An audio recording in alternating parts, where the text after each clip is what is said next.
Sir बताएं जो आज की प्रेस वार्ता में हमारी 2-3 डिमांड्स है।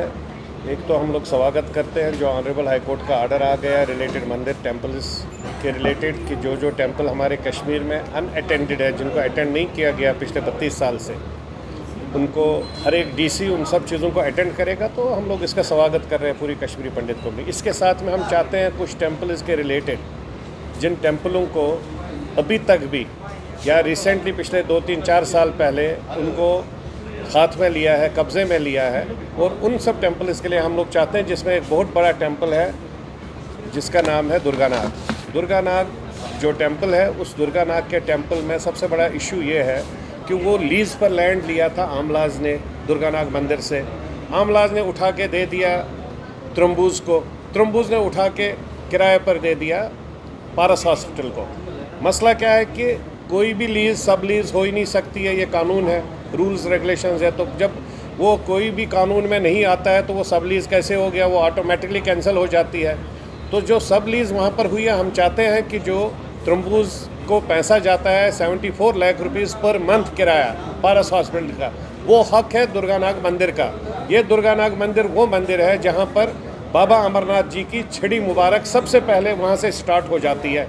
उसके बाद माताहारी पर्वत जाती है, उसके बाद मटन जाती है, अनंतनाग जाती है, पहलगाम तक जाती है, लेकिन सबसे पहले वहाँ से स्टार्ट होती है। अगर ये इतना पवित्र मंदिर है तो हम चाहते हैं कि पारस हॉस्पिटल को, हम नहीं कहते आप तोड़ो, लेकिन पारस हॉस्पिटल का जो पेमेंट है, वो जो बीच में पिचोलीज है, चाहे वो त्रम्बू है, आमला है, उन सब को ओवर पावर करके गवर्नमेंट एक डिसीजन लेना चाहिए। जैसे ऑनरेबल हाई कोर्ट ने डिसीजन ले लिया, उसी तरीके से और एक डिसीजन निकलना चाहिए।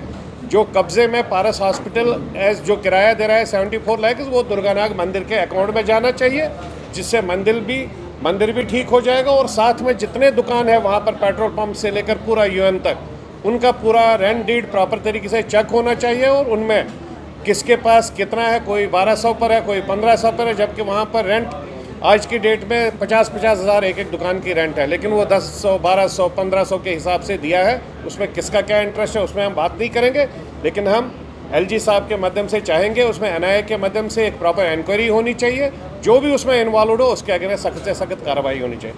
तीसरी बात, रिटर्न और रिहेबिलिटेशन की जहाँ पर पॉलिसी है, उसमें हम गवर्नमेंट से, हमने डिलिमिटेशन कम्युनिटी को अपनी पार्टी की तरफ से एक प्रपोजल दिया था, जिसमें हमने चाहा था 2 सीटें रिजर्वड कश्मीरी पंडित की हो और 1 सीट सरदार भाइयों के लिए हो।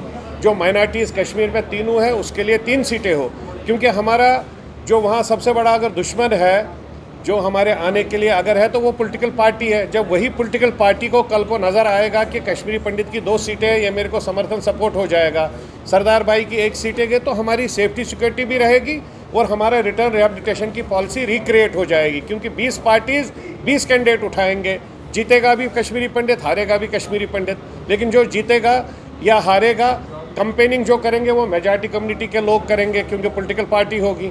तो ऑटोमेटिकली रिटर्न रिहेबिलिटेशन का एक कॉन्फिडेंस बिल्डअप क्रिएट हो जाएगा, जिसकी वजह से कश्मीरी पंडित का वहाँ जाना वापस ठीक ठाक एक क्रिएट स्पेस हो जाएगी। Thank you.